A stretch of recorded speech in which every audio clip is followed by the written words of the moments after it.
안녕하세요. 바른경제TV 박터린치 전문가입니다. 5월 4일 주요 이슈 체크 바로 시작하도록 하겠습니다. 어제자 날짜로 통계청에 따르면 지난달 소비자 물가 지수는 106.85포인트로 전년 동월 대비 4.8% 상승을 했다고 합니다. 이는 금융위기 직전인 2008년 10월 이후로 13년 6개월 만에 가장 높은 수준이라고 하는데 약 14년 만이죠. 이 체감 물가로 불리는 생활 물가 지수가 5.7% 올랐습니다. 2008년 8월 이후로 이것도 가장 높은 수준인데 물가에서 농산물이나 석유류를 제외하고 기초적인 흐름을 파악할 수 있는 근원 물가 역시 3.6%나 뛰었습니다. 이것 또한 2011년 12월 이후 가장 높은 상승률인데요. 이처럼 물가 상승률이 5%에 육박한 것은 지난달 석유류나 공업제품 그리고 개인 서비스가 급등한 상황에서 최근 오름세가 주춤했던 농축수산물 이런 것들이 상승한 영향이 크다는 분석이 나오고 있습니다.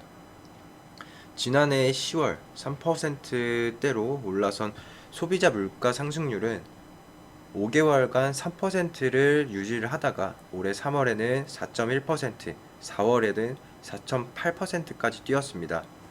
정부가 하반기로 갈수록 물가가 안정을 찾는 상고하저 흐름을 보일 것으로 예상을 했지만 러시아와 우크라이나 전쟁이 2달 넘게 이어지고 코로나가 완전히 종식되지 않는 등 경제를 위협하는 대내외의 변수가 산적한 상황이라는 분석이 나오고 있는데요. 지정학적 위험과 이런 감염병 확산이 해소된다고 해도 시차를 두고 경기에 영향이 미칠 가능성이 크다는 전망이 나오고 있습니다.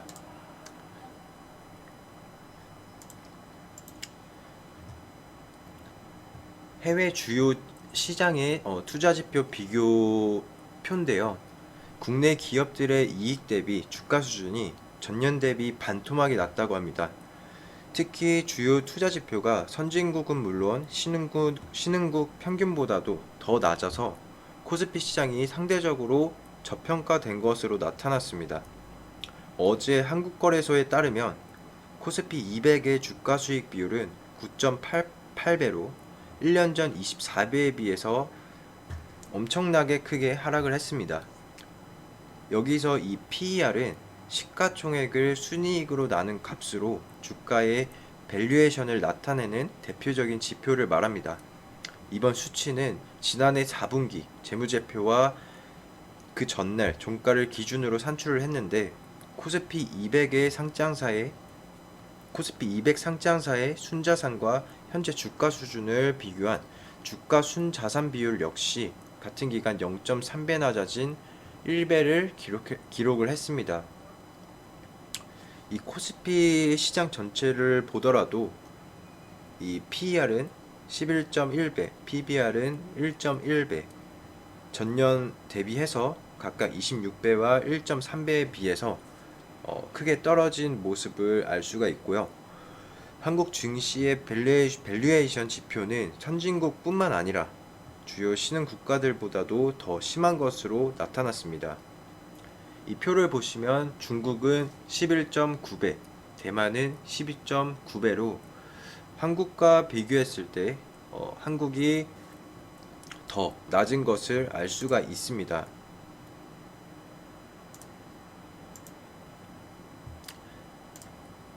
지난달에 국민연금을 주축으로 하는 연기금이 코스피 시장에서 2020년 5월 이후로 최대 규모의 순매수를 기록한 것으로 집계가 됐습니다. 현재 빙하기 상태인 국내 증시에 어떻게 보면은 구원투수로 등판한 연기금인데 이 연기금이 특히나 국내 자동차 배터리 이런 관련 기업들을 주로 사들였다고 알려져 있는데요. 어제 한국거래소에 따르면 지난달 연기금이 코스피 시장에서 사들인 금액이 약 4,657억 원이라고 합니다. 이것은 또 코로나 사태의 충격으로 1,457포인트까지 코스피가 하락했었을 때 다시 2000선을 회복했던 2020년 5월 이후로 최대 규모의 순매수라고 합니다. 올해 들어서 국내 증시가 약세를 이어가면서 지난 2월 말에 국민연금이 보유한 국내 주식의 가치는 약 154조, 그리고 지난해 말 대비해서 11조 원 가량 줄어들었다고 합니다. 국민연금의 전체 금융자산에서 국내 주식이 차지하는 비중 또한 16.8%로 2020년 말에 지난해 말에 비해서 크게 낮아진 수치인데요. 실제로 국민연금을 포함해서 연기금은 코로나 사태로 국내 증시가 급락했던 2020년 3월에서 코스피 시장에서 3조 286억 원을 순매수를 했고, 같은 해 4월 그리고 5월에도 순매수를 이어갔습니다. 연기금의 입장에서 자산 가격이 크게 하락했을 때 사들이는 이 수익을 극대화하기 위해서 투자를 하는 것이지만, 증시 전체로 보면 약세장이 이어지는 상황에서 이 연기금이 확실히 구원투수의 역할을 하는 셈으로 알 수 있을 것 같습니다.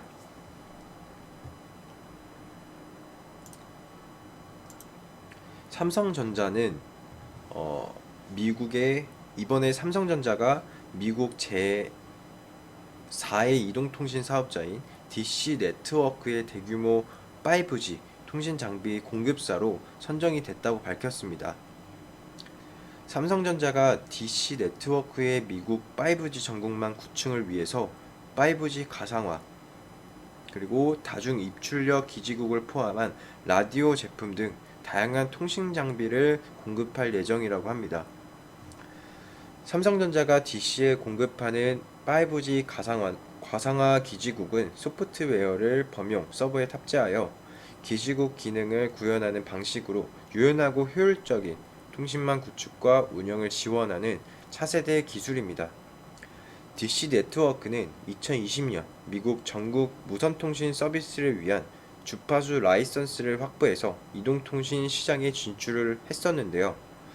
DC 네트워크는 세계 이동통신 시장에서 이미 증명된 삼성전자의 5G 가상화 기지국 등 차세대 통신 장비를 도입해서 빠른 시일 내 안정적인 전국 통신망을 구축함으로써 본격적인 가입자 확보 경쟁에 도입할 것으로 전망이 되고 있습니다.